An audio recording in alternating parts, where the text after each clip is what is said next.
But I will say, you know, Sesame Street is life-changing. Paul and I, every single day, are counting our lucky stars like our dreams do come true. We're super proud. It's an incredible family. Right. Everybody treats each other with respect. We're all so excited to be able to make a difference in kids' lives. There's integrity there. It's just really, really wonderful. And I love piloting, Abby.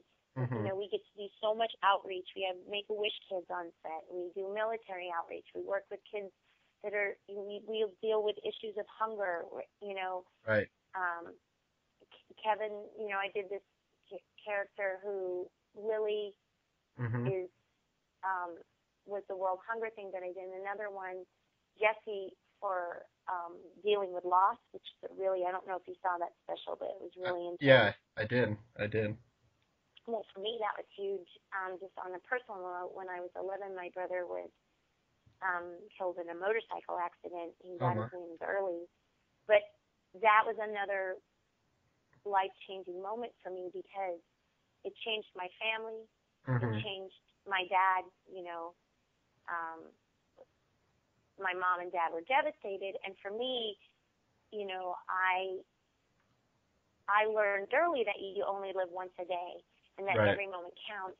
And I had an older brother and older sister, another one too, and my grandpa and grandma lived with us, so they were able to step in and heal and our family, you know.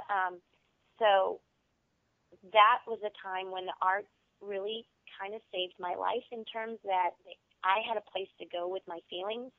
You know, I went to my journal. Right. I went to my, you know, my drawings. I got involved in theater. I got involved in outreach programs. So my community was big in theater, and of course, my first job was in recreation, so I worked in the recreation department. So I was surrounded by the arts, and I knew how important they were. So now in this world where, you know, the whole No Child Left Behind is devastating the way teachers can be creative in terms of their teaching. They're obligated to help kids pass tests, but not every kid learns the same way. Right. You know, they take in information differently. They learn visually. And growing up, you know, we had arts were still in the schools, still a very important part of it. So there was ways for kids to express themselves and have self-esteem and get their feelings out there. So Wake Up You're Weird, you know, I originally was going to be a teacher, but I kept getting jobs in theater, which was great. I'm like, I'll be a teacher after this.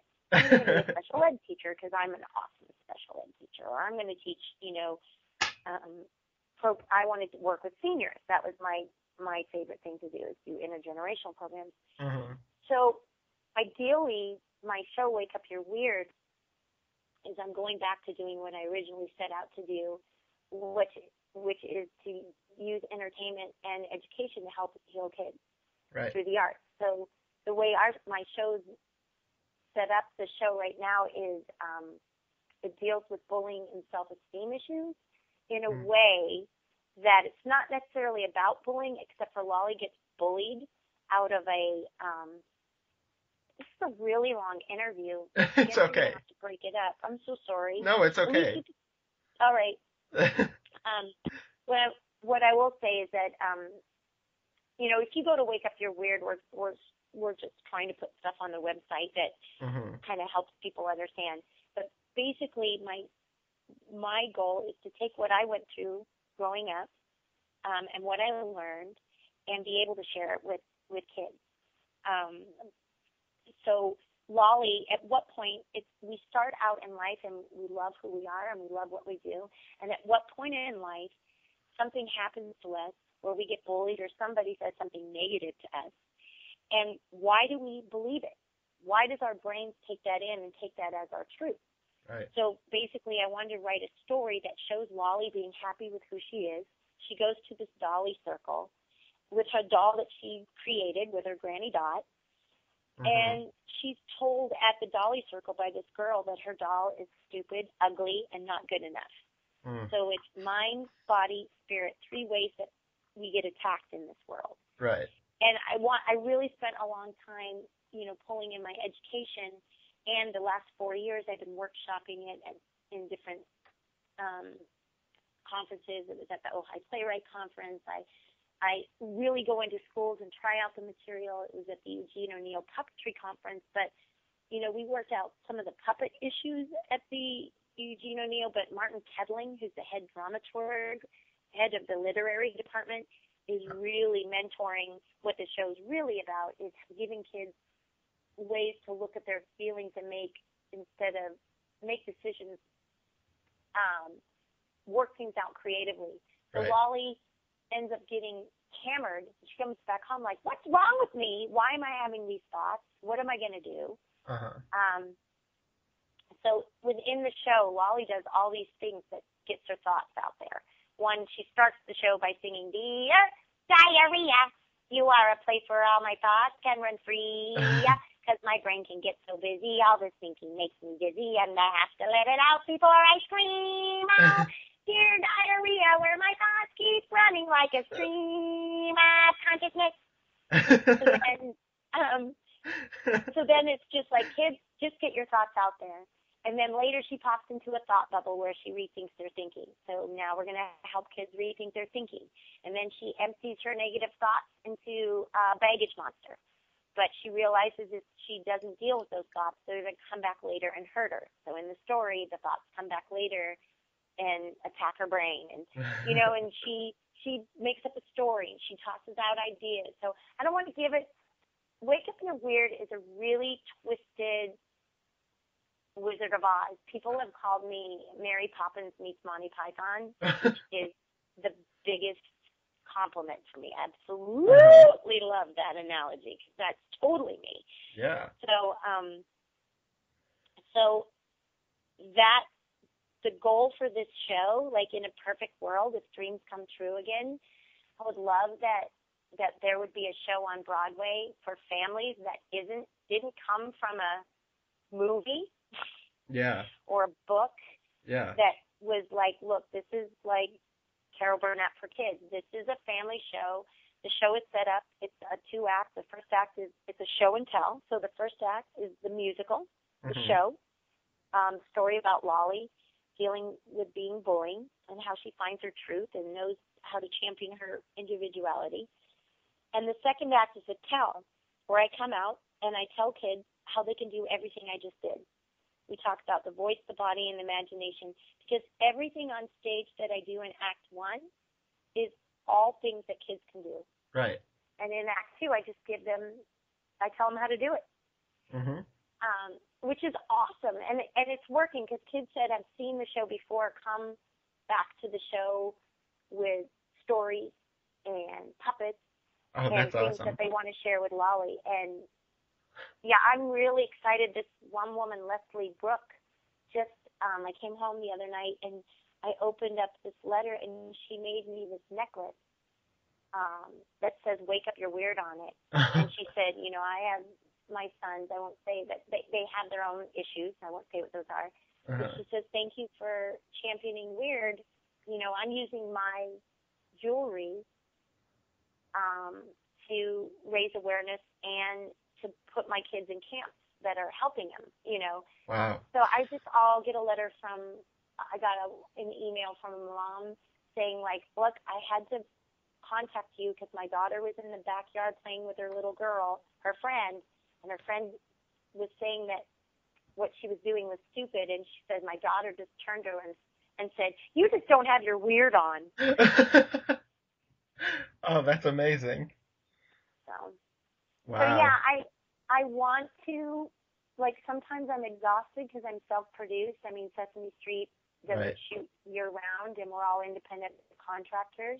But this show has a life and a heart, and the people involved are so incredible. My director, Michelle Spears, is fantastic.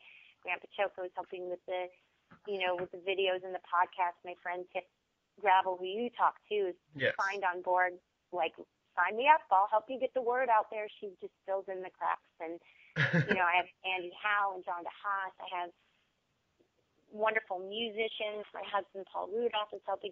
The list is so huge that literally at the end of the show, I'm going to show video of all the wonderful puppeteers at the O'Neill who helped, and Mary Nagler and Michael Bush are helping design the set, which is going to be, we don't even know what that's going to be. So it's really, hopefully it's going to look like like Chitty Chitty Bang Bang and Willy Wonka type of Lolly's ultimate Lolly trolley. So that's why, our podcast is also, like, Kip wants to make a documentary of how this is going. Because I'm like, I don't know. If you want to witness this, that's great. I'm barely making it through the day. But the show itself has gotten 2 Henson grants, which I'm super, super proud of. Wow. The one Jim Henson Foundation grant for me that I applied for, and then the 63rd Street YMCA in New York applied for a presenter's grant to present me as an artist, and they got it. So that's really exciting. So this show right now is literally on the wings of Jim Henson and the YMCA. I've been a member of the YMCA since I was 13. Yeah. But 2 really, really great organizations. And then everything else, okay, here's the big plug. Here we go. Well, we have to come up with fundraising ideas. Like I'm gonna need to apply for more grants to help build the set and get everybody out to New York and put them up and pay everybody. So Lolly runs a Pink Monkey Rescue Shelter with her Sasquatch Gordon in their backyard Lolly Trolley. And so this year, like you said earlier, we decided it was the year of the pipe cleaner. So I'm doing all kinds of artwork, and then I'm going to be selling pipe cleaner artwork. But we're doing, you can adopt a pipe cleaner pink monkey. There's 2 sizes, but these pink monkeys are made, I make them on set. I make them all different places. Right. And when you adopt your pink monkey, it has a bead on it that you can draw the face on if you like, but it will tell you its name. And people are taking pictures of their monkeys all over the place. Oh, that's awesome. Families. My friend wrote a journal for hers.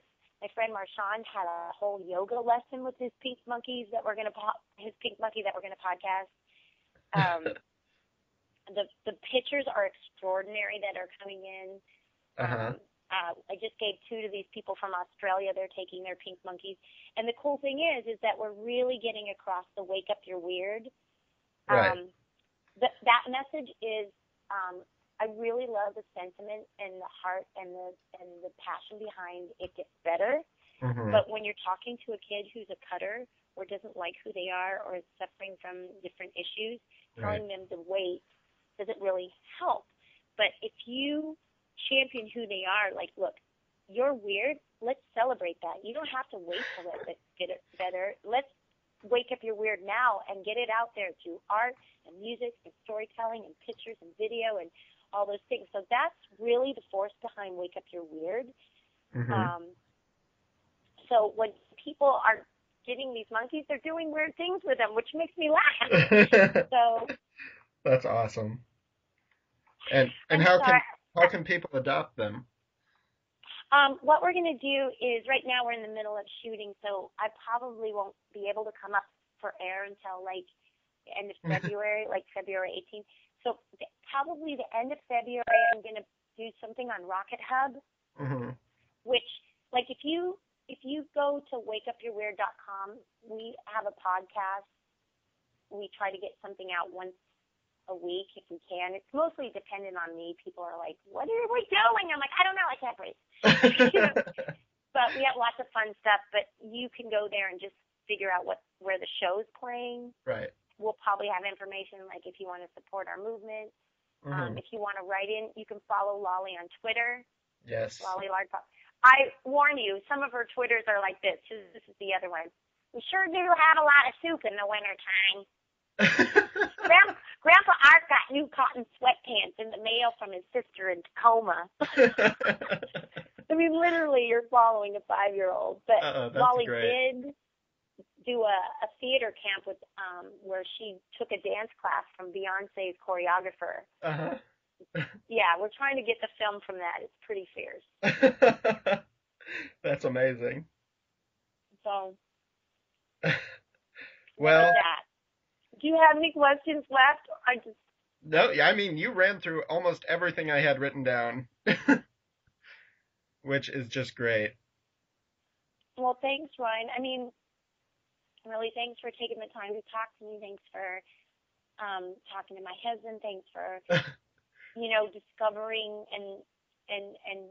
and really celebrating the people who love this art form and their, who they are. And that just really, really means a lot. Well, you don't need to thank me at all, because I need to thank you for doing all this, and all of you for doing all that. And what about me? What about me? Do you have any personal questions for me, Ryan? It's me, Lolly. Oh, Lolly. There are so many questions. I really want to hear more about your rivalry with Abby Cadabby. I'm in anger management right now because, well, Leslie doesn't think it's healthy that, well, I like her. It's just that I felt like she gets to play with Leslie sometimes more than I get to play with her. Mm-hmm. And sometimes I wish that I could be on TV, but it's not important. The reason I thought it was important is that more kids got to know and share her than I can't reach that many kids as she can. Right. But then Leslie told me that the kids that I do reach, that once you're in their heart, that makes the biggest difference of all. So I finally realized that I was being kind of silly, and I'm a little embarrassed about it, Ryan. I'm so sorry for bringing it up. No, it's okay. It's really okay. But I'm working through it. Oh, good. I'm glad, because there's still a restraining order for me on Sesame Street. I still can't go there, but still. Right. Oh, well, that's a shame. That's a shame that you have a restraining order. Yeah. Well. It was where I bit someone, but it wasn't my fault. No, it never is it? Lolly, enough already. You're setting bad examples, and you're trying to be the queen of Wake Up You're Weird. Yeah, 'cause my movement. It's a movement. Yeah, that's right. It's a movement. All right, we discussed it. Lolly insists that her show is not a show. It's a movement. It's a movement. If you go to Wake Up You're Weird, you can see her video. Okay, great. All right. Well, Ryan, I'm going to go meet these people from Australia. Okay. Well, thank you again so much, Leslie. I can't tell you how much I appreciate it, and I'm sure everyone else appreciates it too. Oh, great. Well, keep in touch. I will. Thank you so much. All right. Joy to you. Bye. Bye.